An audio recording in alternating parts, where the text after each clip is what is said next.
Hello everyone, welcome to my YouTube channel study smartly. आज मैं twelfth standard का जो है एक टॉपिक यहाँ पे डिस्कस करने वाली हूँ, that is Mendel's law of inheritance. तो यहाँ पे डिफरेंट साइंटिस्ट ने जो है वर्क किया था जेनेटिक्स पे, लेकिन मेन रोल जो है यहाँ पे मेंडल ने प्ले किया था। मेंडल ने लॉ ऑफ इनहेरिटेंस यहाँ पे दिए। इनहेरिटेंस क्या होता है? इनहेरिटेंस यानी कि किसी कोई एक पर्टिकुलर कैरेक्टर जो कि पेरेंट से ऑफस्प्रिंग में पास हो रहा है, उसे ही इनहेरिटेंस कहा जाता है। ठीक है, यानी जो कैरेक्टर ख़त्म नहीं हो रहा, वो आगे आगे बढ़ता जा रहा है, उसे कहते हैं इनहेरिट होना। तो जो मैंडल थे, उनका फुल नेम था ग्रेगर जॉन मैंडल। तो ग्रेगर जॉन मैंडल ने एक जो है एक्सपेरिमेंट किया गार्डन पी पे। कम से कम 7 साल तक उन्होंने एक्सपेरिमेंट किया।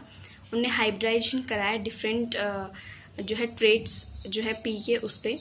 तो उन्होंने 7 ट्रेट्स जो हैं यहाँ पे गार्डन पी के लिए, दैट इज़ कौन कौन से कैरेक्टर्स वो थे, दैट इज़ सीड शेप। उन्होंने सीड शेप लिए 2 तरह के, एक तो राउंड और एक रिंकल्ड। दूसरा seed colour yellow green, flower colour, pot shape, pot colour, flower position and height.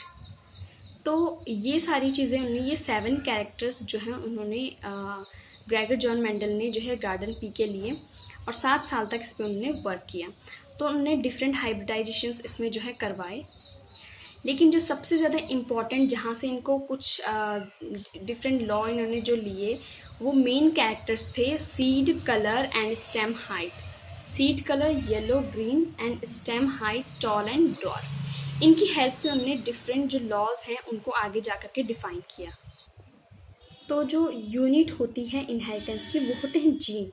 यानी कि जीन्स जो होते हैं, यही एक पर्टिकुलर कैरेक्टर को जो है कैरी करके पेरेंट्स से ऑफस्प्रिंग तक पहुंचाते हैं। अब जो मैंडल ने एक्सपेरिमेंट किए थे, उसमें उन्होंने जो है टॉल को एज अ टी रिप्रेजेंट किया और ड्वार्फ को स्मॉल टी से यहाँ पे रिप्रेजेंट किया। और जो अलील्स यहाँ पे फॉर्म होते हैं, इनसे अलील्स क्या होते हैं, ये जो capital T capital T capital T small T small T small T, ये जो है ये अलील्स हैं। तो जो पॉसिबल अलील्स हैं इन टॉल और ड्वार्फ से मिलकर के, वो ये 3 अलील्स हैं। अब यहाँ पे कुछ चीज़ें इंपॉर्टेंट हैं जो आगे फर्दर जो लॉ है उनको समझने के लिए इम्पॉर्टेंट है। वो है जीनोटाइप क्या होता है, फिनोटाइप क्या होता है, होमोजाइगस किसे कहते हैं एंड हेट्रोजाइगस किसे कहते हैं। तो जीनोटाइप यानी कि जो जीन्स का पता लग रहा है, जैसे कैपिटल टी स्मॉल टी, ये जो है जीन्स को रिप्रेजेंट कर रहे हैं, तो ये उसका जीनोटाइप हुआ। जबकि फिनोटिपिक कैरेक्टर्स होते हैं जो हम देख के पता लगा सकते हैं, जैसे कि टॉल ड्वार्फ, कि वो बड़ा है, लंबा है, छोटा है, कैसा है, ये उसके फिनोटाइप होता है, यानी फिनोटिपिक कैरेक्टर होता है। होमोजाइगस, होमो मीन्स सेम, तो जिसमें सेम जो है अलील्स इसमें सेम्स हैं दोनों, तो ये क्या है, होमोजाइगस हो गया। जबकि हेट्रोजाइगस मीन्स डिफरेंट, एक कैपिटल टी है एक स्मॉल टी है, तो ये जो है यहाँ पे हेट्रोजाइगस हो गया। ठीक है, तो ये हमेशा ध्यान रखना कि होमोजाइगस और हेट्रोजाइगस क्या होता है। होमोजाइगस में सेम होंगे, कैपिटल टी ये एक होमोजाइगस एलील है, स्मॉल टी ये भी एक होमोजाइगस एलील है। जबकि ये एक हेट्रोजाइगस एलील है, क्योंकि इसमें एक कैपिटल टी है और एक स्मॉल टी यहाँ पे रिप्रेजेंट हो रहा है। नेक्स्ट यहाँ पे जो है मोनोहाइब्रिड क्रॉस यहाँ पे ये है कि यहाँ पे एक सिंगल, यहाँ पे हम देख रहे हैं कि ये क्या है, कैपिटल टी स्मॉल टी, ये तो क्या है, डोमिनेंसी को ही शो कर रहा है। लेकिन यहाँ पे कैपिटल टी स्मॉल टी भी क्या है, डोमिनेंसी को ही शो कर रहा है। ठीक है, एक ही चीज़ को शो कर रहा है, एक ही हाइब्रिड को शो कर रहा है। तो मोनोहाइब्रिड क्रॉस यहाँ पे होता है, और इसी को लॉ ऑफ डोमिनेंस भी कहा जाता है। लॉ ऑफ डोमिनेंस इसी से पता चल रहा है, यानी जिसमें कि डोमिनेटिंग है। मोस्टली इसमें जो होते हैं, मोस्ट ऑफ द पोर्शन इसमें जो होता है डोमिनेंट होता है। यहाँ पे आप देख सकते हैं कि 3 ऑफ दीज आर डोमिनेंट, जबकि सिर्फ एक जो है यहाँ पे रिसेसिव है, इसलिए इसको लॉ ऑफ डोमिनेंस भी कहा जाता है।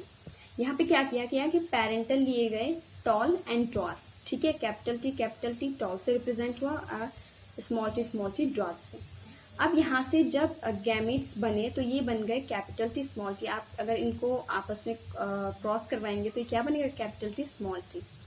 अब F1 जनरेशन में जो कैपिटल टी स्मॉल टी है इनमें सेल्फिंग कराई गई, यानी कि कैपिटल टी स्मॉल टी को कैपिटल टी स्मॉल टी से ही क्रॉस करवाया गया।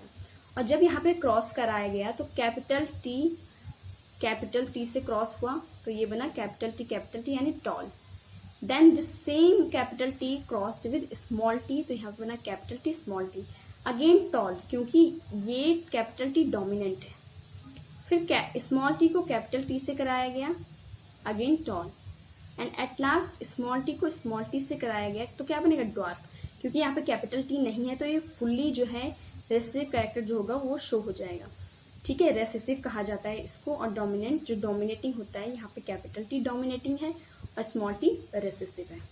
तो F2 जनरेशन में हमें क्या मिला, 3 टॉल एंड 1 ड्वार्फ। अगर हम इसको बोलें कि इसका जीनोटाइप क्या है, अब जीनोटाइप में आपने जीन्स देखने हैं, तो देखो ये जीन एक ये है कैपिटल टी स्मॉल टी, ये दो सिमिलर हैं और ये एक अकेला सिमिलर है, तो इसका रेशियो क्या हो जाएगा, 1:2:1। ठीक है, अब आप ये नहीं बोलिएगा कि 3 टॉल हैं। टॉल फिनोटाइप होता है ना कि जीनोटाइप। जीनोटाइप ये होते हैं, तो ये दोनों सिमिलर हैं इसलिए 2 आएगा। ये 1 and 1 दैट इज 1:2:1 इसका जीनोटिपिक रेशियो होगा।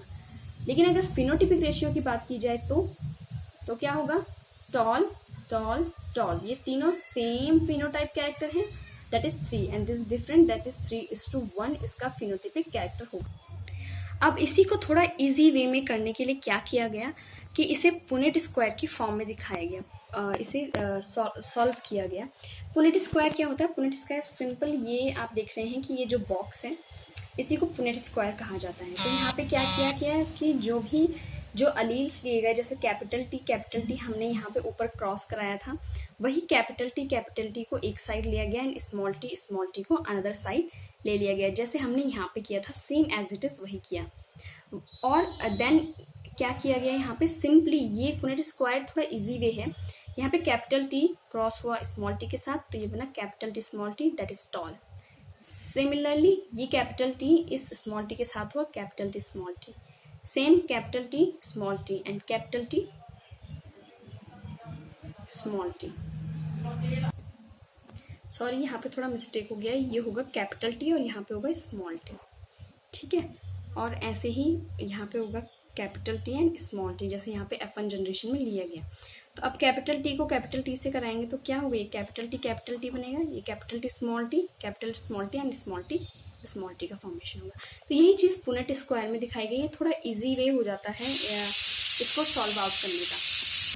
तो इस तरह से जो है यहाँ पे पुनेट स्क्वायर को जो है डिस्क्राइब किया, पुनेट स्क्वायर के फॉर्म में इसी लॉ को जो है इजीली डिस्क्राइब किया जाता है। ठीक है, एक बार फिर से पुनेट स्क्वायर में आपको बता देती हूँ क्योंकि थोड़ा सा यहाँ पे प्रॉब्लम हो गई थी।